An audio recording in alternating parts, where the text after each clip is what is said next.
BTR চৰকাৰৰ সমাজ কল্যাণ বিভাগৰ উদ্যোগত আজি তামোলপুৰত দিব্যাংগ লোকক বিতৰণ কৰা হয় ই-ৰিক্সা।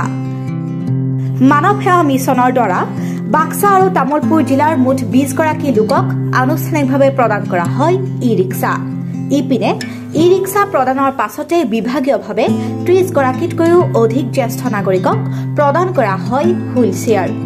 আজিৰ এই কাৰ্যসূচীত তামোলপুৰৰ বিধায়ক জলেন দৈমাৰী, বিটিআৰৰ ইএম ৰণেন্দ্ৰ নাৰ্জাৰী, MCLA হেমন্ত কুমাৰ ৰাভা, পবিত্ৰ বড়োসহ অন্যান্য বিভাগীয় কেইবাগৰাকীও লোক তথা হিতাধিকাৰীসকল উপস্থিত থাকে।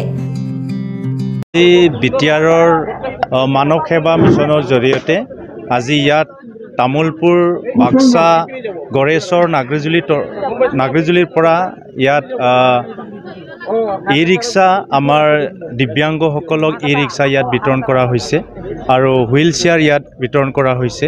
গতিকে মই এই মানৱ সেৱা মিছন লোৱাৰ কাৰণে আৰু এই মিছনৰ জৰিয়তে আমাৰ দিব্যাংগ পৰিয়ালক সাহস আৰু প্ৰেৰণা আৰু আৰ্থিকভাৱে স্বাৱলম্বী হোৱাৰ কাৰণে সুযোগ দিয়াৰ বাবে বিটিআৰৰ মুখ্য কাৰ্যবাহী সদস্য আমাৰ তামোলপুৰৰ সুসন্তান প্ৰমোদ বড়ো ডাঙৰীয়াক মই ধন্যবাদ জনাইছোঁ আৰু আমাৰ ডিপাৰ্টমেণ্ট কাৰ্যবাহী সদস্য সন্মানীয় গৌতম দাস ডাঙৰীয়াকো ধন্যবাদ জনাইছোঁ।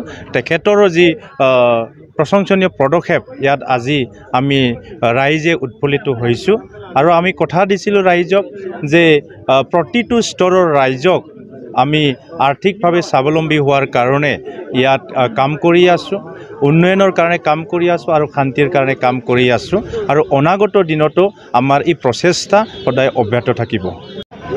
আমাৰ বিটিআৰ চৰকাৰৰ যি ছ'চিয়েল ৱেলফেয়াৰ, সেই ছ'চিয়েল ৱেলফেয়াৰৰ জৰিয়তে এটা আঁচনি গ্ৰহণ কৰা হৈছিল মানৱ সেৱা মিছন বুলি, আৰু সেই মানৱ সেৱা মিছনৰ জৰিয়তে আজি তামোলপুৰ আৰু বাক্সা জিলাত ই-ৰিক্সা আৰু হুইল চেয়াৰটো আচলতে মানৱ সেৱা নহয়, অকল মানৱ সেৱা মিছনৰ জৰিয়তে আমি ই-ৰিক্সা বিতৰণৰ কাৰ্যসূচী লৈছোঁ আৰু আজি এই ই-ৰিক্সা আমি মানৱ সেৱাৰ জৰিয়তে সমগ্ৰ আমাৰ বাক্সা আৰু তামোলপুৰত 20খন ই-ৰিক্সা আমি বিতৰণ কাৰ্যসূচী লৈছোঁ আৰু এই ই-ৰিক্সাখিনি আমি আমাৰ যিসকল পৰিয়ালত দিব্যাংগসকল আছে, আৰ্থিকভাৱে সচ্ছল নহয়, তেওঁলোকক আমি বাছনি কৰিছোঁ আৰু তেওঁলোকৰ পৰিয়ালটো যাতে সুন্দৰভাৱে পৰিচালিত হয়, কোনো যাতে প্ৰত্যাহ্বানৰ সন্মুখীন নহয়, নিজকে পৰিয়ালটো যাতে সচ্ছল হ'ব পাৰে আৰ্থিকভাৱে, সেইকাৰণে এই কাৰ্যসূচী লোৱা হৈছে।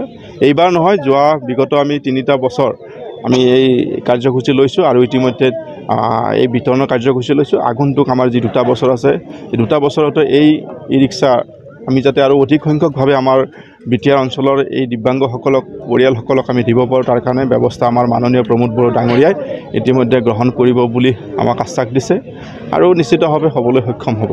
গতিকে ই-ৰিক্সা বিতৰণ কৰিছোঁ আৰু লগতে আমাৰ আজি হুইল চেয়াৰ দিব্যাংগসকলক আৰু একেবাৰে অচল যিসকল হেৰি আছে তেওঁলোকক আমি আজি হুইল চেয়াৰ 95খন দিয়াৰ ব্যৱস্থা গ্ৰহণ কৰিছোঁ, ইতিমধ্যে বিতৰণ হ'ল, তেওঁলোকে ইতিমধ্যে লৈ যাব সেইটো। গতিকে এনেকুৱা ধৰণৰ যিবিলাক আমাৰ কাৰ্যসূচী বা যিবিলাক আঁচনি আছে, সেই আঁচনিখিনি আমি আমাৰ চৰকাৰৰ জৰিয়তে বিতৰণ কৰি আছোঁ। Desk report, news express Assam.